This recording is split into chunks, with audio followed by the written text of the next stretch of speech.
So, I have been talking lately about compassionate leadership authority, which probably sounds like an oxymoron, right? Like, how can you be compassionate and how can you have authority at the same time? And how can you do both of those things when you're in leadership? All right. So, first, let me just say that leadership, I think it's great to just start with understanding what leadership is. And leadership is all about taking responsibility to get something through to a result.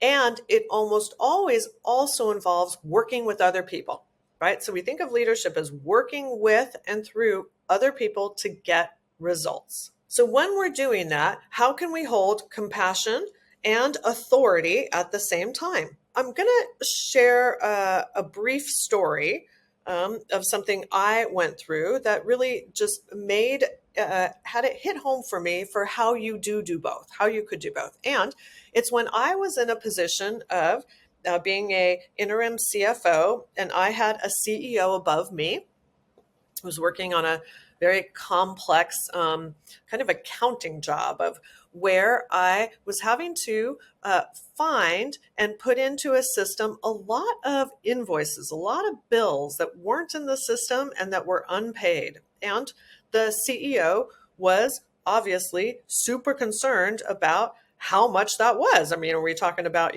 like a couple $1,000s, or are we talking about hundreds of thousands of dollars in these outstanding bills that kind of no one knew about? All right, so this turned out to be a big job. Like, I thought it would go pretty quick because if I had the invoices, I could just input them. It would go fast, and have my assistants help me.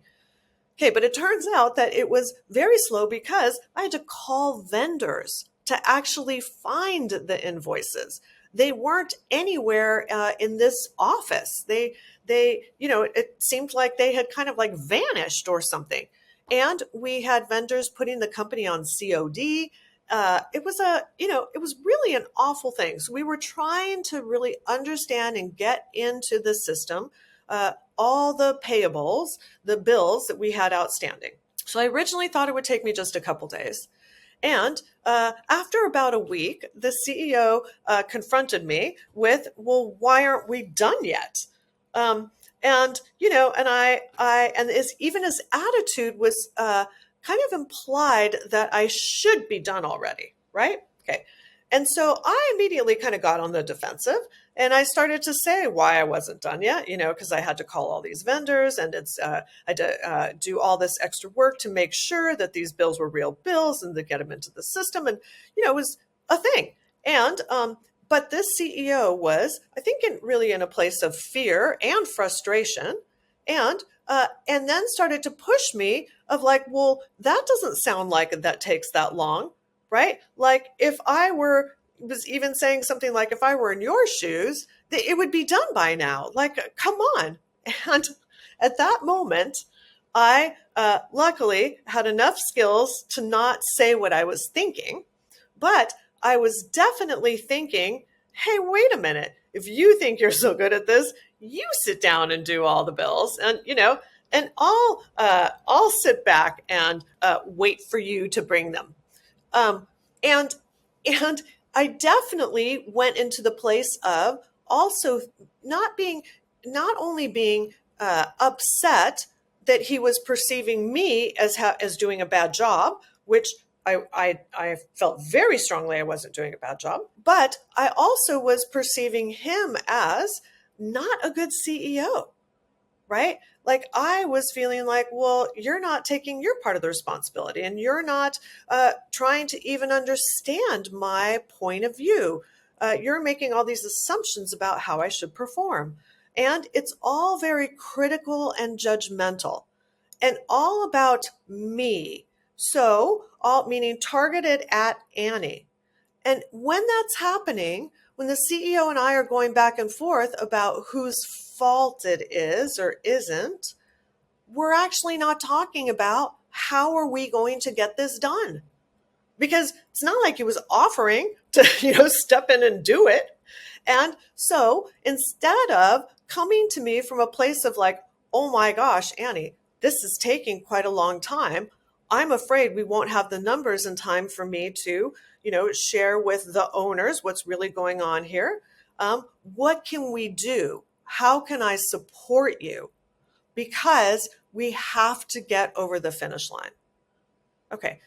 So that, if he had come to me with that, that has that element of compassion, of, of this, I can see that this is hard, but it also has the element of authority and the compassion piece too, of staying out of blame and judgment, right? Like, oh my gosh, this is taking longer than we thought. Okay. No blame there. Then going to the place of what can we do to make it happen faster? That is a place of authority, because because he said, if he had said, because we need to present this to the owners, like that's the outcome that we're going for. That's the thing we have to make happen. He and I can stay on the same page about that, and it keeps the conversation going in a place that is effective and productive, instead of tanking the relationship and not even having a good outcome from there. I think when people are angry and frustrated, they believe that if they express how upset they are, that the other person will go to a place of, oh, I need to fix this so that this person won't be upset anymore. And the thing is we don't do that as humans. We go to the place of, wait, how are you perceiving me?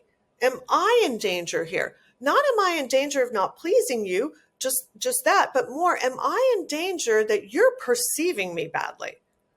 That kind of goes to the general respect that we have for each other.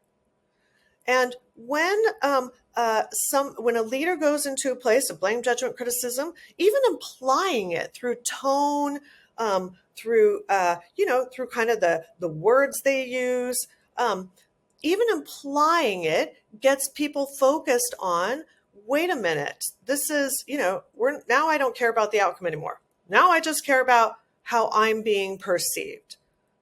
And that is a major problem. And so to get around that, we actually have to hold the compassion piece of compassion of, like, business is hard. Things run late all the time for billions of reasons. We can't be focusing on the fault for that. We have to be focusing on what's the outcome and how are we going to get it. Okay. Now, if there is a performance problem, and sometimes there is, you can deal with that, but not in that moment. Performance problems have to be dealt with after the tension is over, when you can actually talk about the performance piece without an outcome needing to ride on it right at that moment. So that's how you can hold both pieces at once, the compassion and the authority. The authority is based on, look, we need to get this result. That's where the authority comes from. The authority is not, I've decided you're doing a bad job. It just doesn't work. And so I hope that makes sense. I imagine that most people have been on both sides of that equation like I have. And it can become much, much easier when you start to just talk about what can we do differently to get the outcome. Then the compassion often automatically comes in. So that's what I wanted to share with you today. And I hope you got some good insights, and I look forward to doing another 10 years and 10 minutes talk soon. To learn more about this episode's topic, pick up a copy of my book, The People Part, at your favorite book retailer or at anniehymanpratt.com.